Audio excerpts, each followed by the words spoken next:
చదువుతో పాటు skills, placements తో పాటు సక్సెస్ సందీప్ యూనివర్సిటీ మాత్రమే అందిస్తుంది.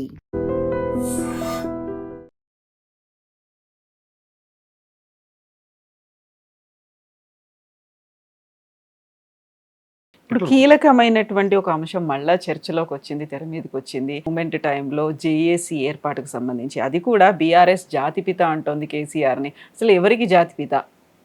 ఇప్పుడు తెలంగాణ అనుభవించేటారు వాళ్ళకు.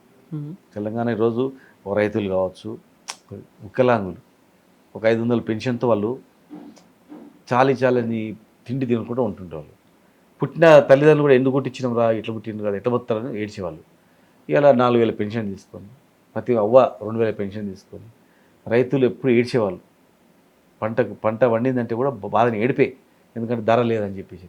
ఇలా మంచిగా పంటలు పండించుకుంటూ నీళ్ళు వచ్చిన వాళ్ళు, అనుభవించినటువంటి వాళ్ళు, వాళ్ళ ఆస్తిపాస్తులు ఉన్నటువంటి అన్నీ రెట్టింపైనటువంటి వాళ్ళు, ముఖ్యంగా గురుకులాలు చదువుకున్నటువంటి విద్యార్థులు, పేద విద్యార్థులు, ఏ కులమైనా కానీ, ఎస్సీ ఓసీ ఏదైనా కావచ్చు, మైనార్టీ కావచ్చు, అన్నిట్లా ఓసీలో కూడా రిజర్వేషన్ ఉంది కనుక అట్లా ఏ వర్గం అయితే ఉందో, ప్లస్ ఆ రోజు మహిళలకు జరుగుతున్న అన్యాయాలపైన ధైర్యంగా ముందుకు వచ్చి ఆ కుటుంబాలను కాపాడినటువంటి వాళ్ళు కానీ వాళ్ళందరూ కూడా ఖచ్చితంగా కూడా 2014 కన్నా ముందు మా పరిస్థితి ఏముండే, ఇప్పుడేముంది, వాళ్ళందరూ కూడా ఒక దైవంతో పోలుస్తారు. ఒక జాతిపిత కాదు, అంతకన్నా ఎక్కువ కూడా ఒక దైవంతో పోలుస్తారు. చాలామంది ముసలి అడగండి, కొడుకు పెడతలేడు, ఎవరు చూస్తలేరు, ఈ కేసీఆర్ దయ వల్ల నాకు కూడా తింటున్నాం బిడ్డ, చల్లగా బతకాల బిడ్డ అంటారు. ఇంకా చాలామంది ముసలి వాళ్ళు నా ఓటుకు లాస్ట్ కేసీఆర్ గీసి చచ్చిపోతా, నాకు 80 ఏళ్ళు అప్పటి వరకు బతకాలని వాళ్ళు కూడా ఉన్నారు. మరి ఇప్పుడు తెలంగాణ వద్దన్నలోకి ఎట్లా అనిపిస్తుంది, మంచిగా ఎట్లా అనిపిస్తుంది? తెలంగాణనే వద్దు, రాష్ట్రమే వద్దు, ఆంధ్రలో కలిపిస్తే బాగుండే, తెలంగాణ వచ్చినాక కూడా ఆంధ్ర రాష్ట్రం మళ్ళీ కలుపుదాం తెలంగాణ అనేటువంటి ఆలోచన ఉన్నటువంటి వాళ్ళకు ఎట్లుంటుంది, ఎందుకుంటుంది చెప్పండి? ఇప్పుడు సీఎం రేవంత్ రెడ్డి ఒక మాట అన్నారు, ఎవరికి జాతిపిత, మీ జాతికి జాతిపిత కావచ్చు అనేది. దాంతోపాటుగా జేఏసీ చైర్మన్గా కోదండరాం కదా బిచ్చగాళ్ల సంఘాలను కూడా ఏకం చేసింది, వాళ్ళ జేఏసీలను కూడా కలుపుకొని కలిసి పనిచేసింది అనే ఒక మాట అన్నారు. మీరు కూడా జేఏసీలో మీరు వర్క్ చేసిండ్రు, కీలకమైనటువంటి లీడర్గా ఉన్నారు. జేఏసీ ఏర్పాటుకు సంబంధించి ఇప్పుడు ఎందుకు మళ్ళీ అలాంటి ప్రశ్నలు వస్తున్నాయి? అప్పుడు కోదండరాం రెడ్డి గారు ఓన్లీ ఒక ప్రొఫెసర్, జేఏసీ ఏర్పాటు చేసింది కేసీఆర్ గారు, జేఏసీ చైర్మన్ చేసింది కూడా కేసీఆర్ గారే. జానారెడ్డి గారి ఇంటి దగ్గరికి వెళ్ళి కోదండరాం రెడ్డిని పెడదాం అంటని చెప్పేసి, కోదండరాం ఒక వ్యక్తి. ఆ రోజు మేము సంఘాలు, అన్ని ఉద్యోగ సంఘాలు, ప్రజా సంఘాలు, విద్యార్థి సంఘాలు, పెద్ద శక్తి మాది. మా శక్తి అంతా ధారపోసి జేఏసీలో మేము పనిచేసినాం. ఒక జిల్లాకు పోయినా, ఒక ఊరికి పోయినా మా వాళ్ళు వచ్చేది, వ్యక్తిగా ఒక్కడు వచ్చేది, మా ఒక్కడ 100 మంది మా సంఖ్య ఉండేది.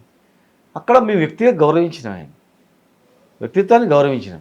కానీ ఇలా కేసీఆర్ని ఎవరైనా అంటే మేము ఊరుకోం, తయారు చేసింది ఆయన కదా, వీళ్ళందరినీ తయారు చేసింది ఆయన. మేమైతే మాకు సంఘాలు ఉన్నాయి, మేము స్వతంత్రంగా ఎదిగినాం, మేము సంఘాలు పెట్టుకొని మేము సర్వీసులు వచ్చినప్పటి నుంచి 88, 89, 90 సంవత్సరాలు, 91 నుంచి మేము సంఘాలు పెట్టుకున్నాం, స్వతంత్రంగా మేము వచ్చినాం. మేము తెలంగాణ ఉద్యోగ సంఘాల గురించి కొట్లాడినాం. కేసీఆర్ గారు రాష్ట్రం గురించి ఏర్పాటు చేసినప్పుడు వారితో పాటు మేము కలిసినాం. మరి వీళ్ళంతా అట్లా కాదు కదా, ఒక్కొక్క సింగిల్ వ్యక్తులు ఉంటే కూడా 10 మంది 20 మంది సమూహం, సంఘాలు చిన్నవి. మేము ఇంత పెద్ద సమూహము ఏర్పాటు చేసిన వాళ్ళము. మరి మేము ఆయన అయితే కేసీఆర్ గారు అపాయింట్ చేసిన వ్యక్తి, ఆయన వ్యక్తిగా ఆయన ప్రపోజ్ చేసిన వ్యక్తి, మేము అందరం ప్రపోజ్ చేయలే కదా అన్నప్పుడు మరి ఆయన ఎట్లయితాడు జాతిపిత? తయారు చేసిన వ్యక్తి ఈయన కదా, ప్రొడక్షన్ చేసిన ఆయన కేసీఆర్ గారు కదా. రేవంత్ రెడ్డి గారికి ఏంటంటే ఆయనకు ఒక వ్యక్తిగతమైన కోపం ఎవరి మీద? కేసీఆర్ గారి మీద. అంతకుముందు గవర్నమెంట్లో అరెస్టులు చేయించడం కావచ్చు, రకరకాల పరిణామాలు కావచ్చు, రకరకాలుగా ఆయన వ్యక్తిగతంగా ఉన్నటువంటి అభిప్రాయాన్ని కోపము చేస్తున్నాడు. కానీ ఆయన వ్యక్తిగతాన్ని పక్కకు, ఆ వ్యక్తిగతంగా ఉన్నదాన్ని పక్కకు పెట్టి మాట్లాడమని చెప్పండి, ఎట్లా మాట్లాడుతాడు చూడండి. కేసీఆర్ లేకపోతే తెలంగాణ రాదు అని చెప్పిండు గతంలో, కేసీఆరే తెలంగాణ తెచ్చింది అని చెప్పిండు ఇదే రేవంత్ రెడ్డి గారు. కనుక ఆయన వ్యక్తిగతంగా వచ్చినప్పుడు ఆ కోపంతో, అది గుర్తొచ్చినప్పుడు కోపంతో మాట్లాడతారు తప్ప వ్యక్తిలో ఆయన మనసులో పోయి ఆయన దైవసాక్షిగా చెప్పానండి, కేసీఆర్ లేకపోతే ఇంత పెద్ద ఉద్యమం జరిగేదా, తెలంగాణ వచ్చేదా చెప్తాడు. అప్పుడు ఈరోజు కాకపోతే ఎప్పుడైనా చెప్తాడు.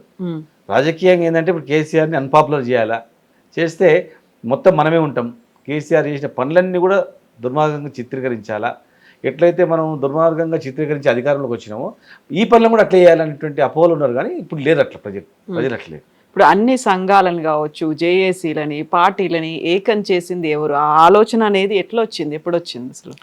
అంతకుముందు మేము కేసీఆర్ గారి అమర నిరాహార దీక్ష మేము 12 సీట్లు గెలవంగానే 2008లో కేసీఆర్ గారు ఇంత చేస్తే కూడా వీళ్ళు ఏందా ప్రజల స్పందన లేదు, కామ్గా ఉన్నాడు. అప్పుడు 14F అనేది ఉద్యమం వచ్చింది. ఫస్ట్ 14F రాగానే నేను స్వామిగౌడ్ గారు ఇద్దరమే నేను ఒకరోజు సుందరయ్య విజ్ఞాన కేంద్రంలో పోలీస్ డిపార్ట్మెంట్తో మీటింగ్ పెట్టిన, రేపు స్టార్ట్ చేద్దాం ఉద్యమం అని.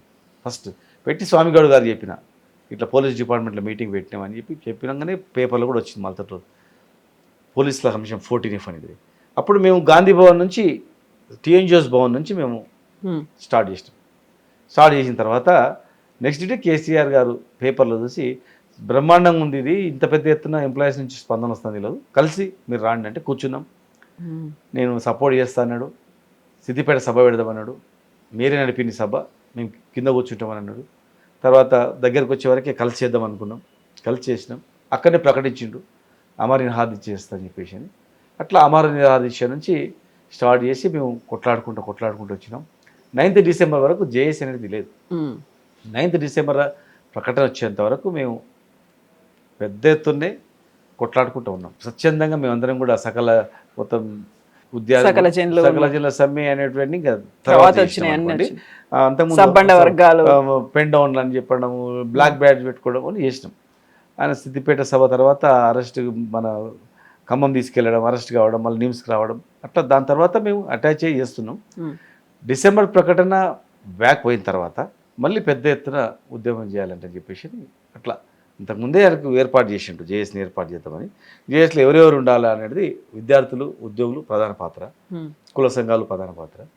దీనికి నాయకత్వం చైర్మన్ చేద్దాం, అన్ని పార్టీలు ఉందామని చెప్పి, అన్ని పార్టీలు ఉన్నాయి, అన్ని పార్టీలు కలిపి చేద్దామని కేసీఆర్ గారు, ఒక టీఆర్ఎస్ పార్టీ కాదు, అన్ని పార్టీలు ఉన్నటువంటి తెలంగాణ వాదులను కలిపి చేద్దామని చెప్పి ఏర్పాటు చేసిండు. ఈ ఆలోచన వచ్చింది కేసీఆర్ గారికి. కోదండరామ్ను చైర్మన్ చేసింది కూడా కేసీఆర్ గారే. మేమందరం ప్రపోజ్ చేసినాం. ఆయన రాష్ట్రం వచ్చేంత వరకు కోదండరామ్ గారు మేము మంచి కలిసే పనిచేసినాం. ఎక్కడ ఇంత విభేదాలు కూడా మేము రాలేదు, కులం అనే ప్రసక్తి అసలు రాలేదు. ఆయన రాష్ట్రం వచ్చిన తర్వాత ఆయన ఒక మార్గం ఎన్నుకున్నాడు, ఆయన పార్టీ పెట్టిండు. మేము తెలంగాణ వచ్చిన తర్వాత కేసీఆర్ గారు పార్టీ మర్జ్ చేద్దాం అనుకున్నాడు, మేము కూడా మర్జ్ చేయాలని కాంగ్రెస్లో మాట్లాడుకున్నాం, మర్జ్ చేద్దాం కానీ కేసీఆర్ గారు నాయకత్వంలో పెట్టాలి. ఆయనకున్న ఆలోచనలు అవన్నీ ఒక 5 ఏళ్ళన్నా కష్టపడాలి కదా. తెచ్చి వీళ్ళ చేతిలో పెడితే మళ్ళీ కుక్కలు చెప్పిన ఇస్తరాకులాగా చేస్తారు. కేసీఆర్ గారి చేతిలో పెడితే మేమందరం ఉంటామని అనుకున్నాం. మీరే చెప్పిండ్రా ఈ కండిషన్ మర్జీ చేసినా కానీ మీ ఆధ్వర్యంలోనే ఉండాలి అన్నమాట. అందరు ప్రజల డిమాండ్, జేఏసీ అందరు అన్ని సంఘాల డిమాండ్. కోదండరామ్ గారు కూడా ఓకే అన్నారా దానికి? కోదండరామ్ గారు ఒక్కరే మరి అటు ఇటుగా ఉన్నారు. కోదండరామ్ గారు కాంగ్రెస్ పార్టీ, కోదండరామ్ గారు కూడా వ్యతిరేకం ఏం చేయకుండే ఇచ్చింటే, కాంగ్రెస్ పార్టీ ఉన్న వాళ్ళే మేము తెలంగాణ ఇచ్చినాం ప్రజలు మాకు ఓట్లు ఇస్తారు అనుకున్నారు. పబ్లిక్ అట్లా లేదు. మేమందరం తెలంగాణ గురించి కొట్లాడిన, ప్రధాన భూమిక పోషించినటువంటి నాయకుని వెంబడి మేమందరం ఉన్నాం. కోదండరామ్ గారు సపరేట్ పోయిండు, పార్టీ పెట్టిండు, తర్వాత కాంగ్రెస్ పార్టీలో పోయిండు, మేము వీరెంబడి ఉన్నాం. మా ఆలోచన రాష్ట్రం రాకముందు ఏమేమి చేయాలి రాష్ట్రంలో అనేది ఒక ఆలోచనతోనే ఉద్యమంలో మేము కేసీఆర్ గారు వెంబడి మేమందరం చర్చించుకున్నాం. 100,000 సార్లు మేము మాట్లాడుకున్నాం. దానికి అనుగుణంగానే మేము వచ్చినాం. కనుక ఆనాటి నుంచి ఈనాటి వరకు వారితో పాటు ఉన్నాం. కనుక ఇంకా ఈ రాష్ట్రాన్ని ఎట్లా డెవలప్ చేసుకోవాలి, మా జిల్లాను ఎట్లా చేసుకోవాలంటే మాకున్న తపన వాళ్ళకు ఉండదు.